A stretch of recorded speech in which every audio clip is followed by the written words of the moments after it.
Hello, everybody. Welcome back to another episode of Thursday Tunes. I have a new kitten, and he's kind of annoying. So from time to time, you may see me do things that off screen, and that's probably me dealing with him because right now he's climbing all on top of stuff. But yeah, you're here to hear about music and not a kitten.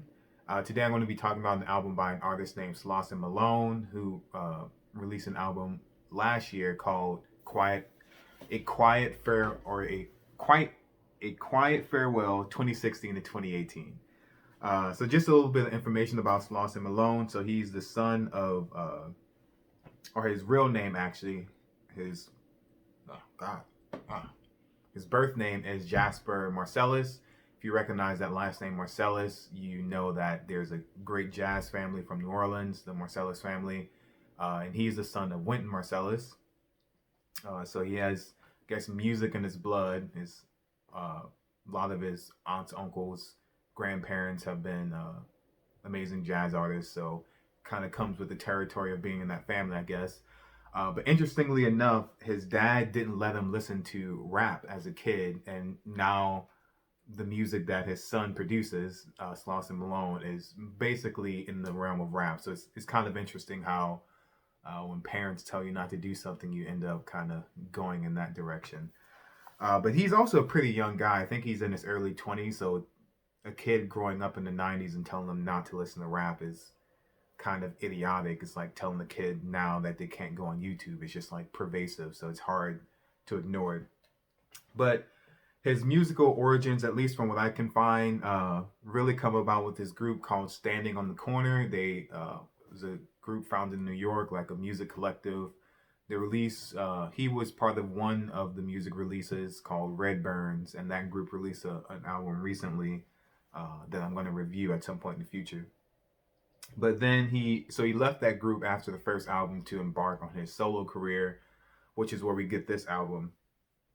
And this album, uh, I would just say this off the bat, it's not for everyone. So in many ways, kind of owing back to his family's heritage, I think this album does kind of remind me of certain styles of jazz where at times the transitions can be jarring and there's not always a clear indication that those transitions are going to occur. They just happen and you have to be there with it or you like get lost in it.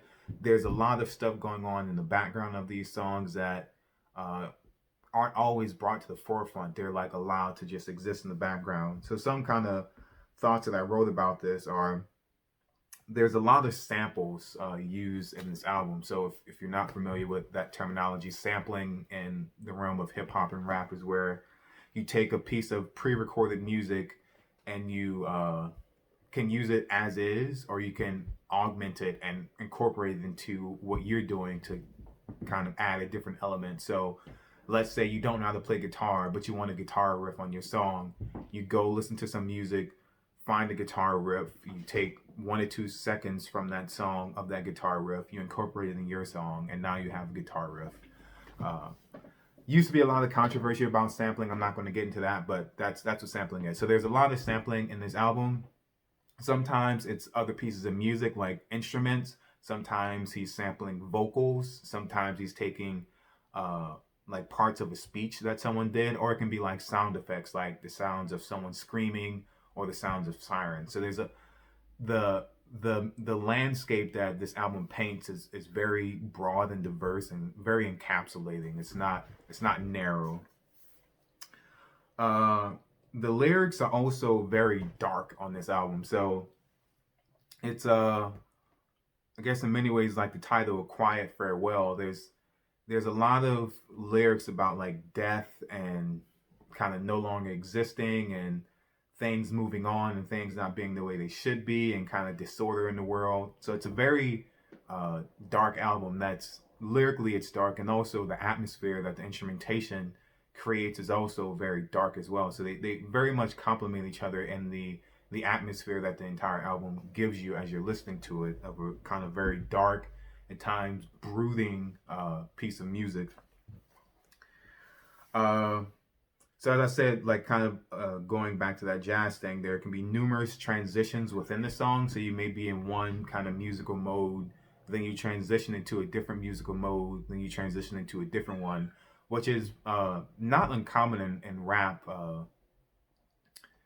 It's not an uncommon thing. Travis Scott does that a lot in his music, where there's a beat switch.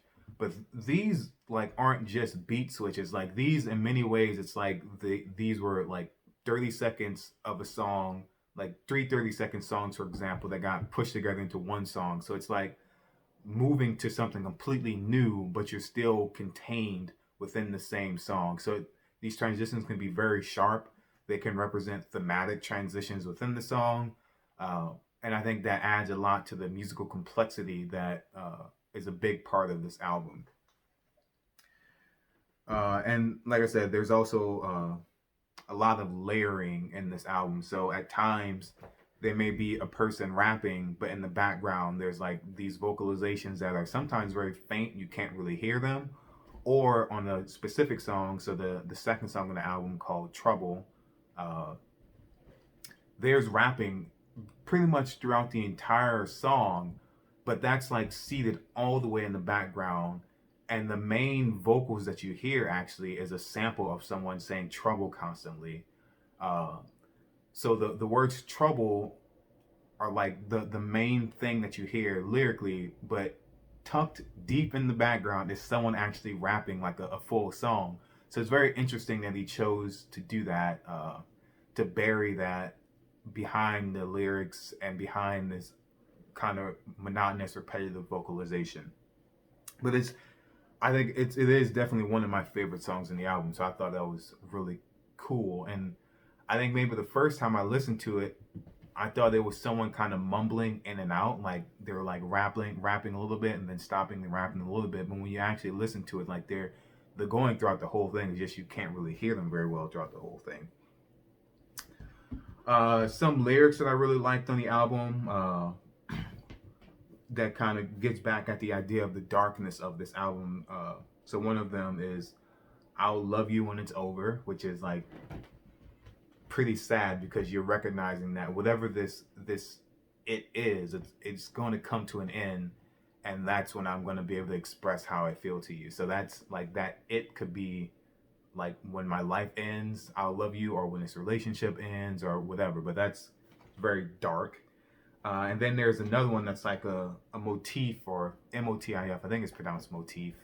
Uh, like a recurring element in this album is the phrase "smile at the past when I see it," which also I think like is another layer of darkness because uh, the way that lyric is said in the album, it's always like the person's voice is very kind of muffled and deep, unnaturally deep, such that when they say it, it's almost like when I look back, I'm happy, but in my current situation, I'm not, which is like just another kind of sad, dark thing. Uh, and so these are things I actually didn't know until like kind of researching about the album later or before making this video. I mean, you can kind of pick up on some of these things I'm about to say, but they're not as clear as he made it out to be. So when he released this album, he released a statement basically doing what I'm doing, like explaining, and in some part explaining like the themes of the album and what his motivations were and why he chose to do it and why he did things in a certain way and kind of the motifs. One of them that I mentioned, "Smile at the Past When You See It," was like a significant thing for him when he was building this album. But some of the themes of the album, I have them pulled up on my phone. I'm not going to read this whole statement, but I'll just hit on some of them. But the first line of this statement, or the first sentence of this statement, is, "On its surface, A Quiet Farewell 2016 to 2018 channels the emotions caused by the conditions of the Anthropocene." And the Anthropocene is like the time that we're living in currently, where it's dominated by humans. So that's like the geologic name for it. Conditions of the Anthropocene, etc. For example, global white supremacy, global warming, post-colonialism / post-blackness, Black death, and the spectacle of Black suffering. So those are the themes that are kind of woven throughout this album. And having read his statement about it and thinking about the album and re-listening to the album, it becomes much more clear what those themes are. So kind of going back to that last one about Black Death, the spectacle of Black suffering, well, kind of all those themes I said. One thing that you do notice throughout the album is the sound of screams and the sound of sirens, which, especially given the political climate that we're in now and the social uprising, the sounds of screams and sirens are going very hand in hand right now. Uh, but another interesting thing is 6 of the songs have dates in the title, and these dates are 11/28/1955. I couldn't find anything significant that happened on that day, so I'm not quite sure what it refers to. But the other dates, 2/26/2012 for the song Smile 2, that's the date that Trayvon Martin was killed. 8/9/2014, that's the date in the song Smile 1. That's the date that Michael Brown was killed. This one I didn't write the title for, but I can quickly look it up. We have January 1st, 2009, and the song title is, and some of these song titles are kind of long and interesting, but this song title is My Feet Hurt, quotation marks, I was a fugitive, but then I realized there was nowhere to run, which I'm not going to get into explaining that. I think it's kind of clear. But yeah, January 1st, 2009, that's the date that Oscar Grant was killed. And all of these people so far are killed by police. On the song I Can Make You Feel Free, you have the date 4/4/1968. That's the date that Martin Luther King was killed, Martin Luther King Jr. And then on the song I Can't See, Smile 3, you have the date November 22nd, 2014. That's the date that Tamir Rice was killed. And then you also have a song that doesn't have a date in it, but it has a person's name, a song called Fred Hampton's Door, Farewell Sassy Nah. And Fred Hampton was a party leader for the Black Panther Party, and he was killed by Chicago police in 1969. So looking at the song titles, you can see Black Death pretty clearly in the ideas of Black suffering. So yeah, that's about it I have to say about this album. I really enjoy it, but I do acknowledge that some people may not like this at all just because of its presentation and kind of the sometimes very jarring transitions and the things that he chooses to do. There's a lot of vocal distortion that happens throughout the album. So give it a try, but fully be aware that you may not enjoy it, and that's okay because it's music and it's art, and you don't have to like all art, but understanding, just like trying to appreciate it as much as you can, I think is just key. So yeah, go out there and try it. Let me know what you think if you do listen to it. Thanks for watching my video. All right, peace out, homies.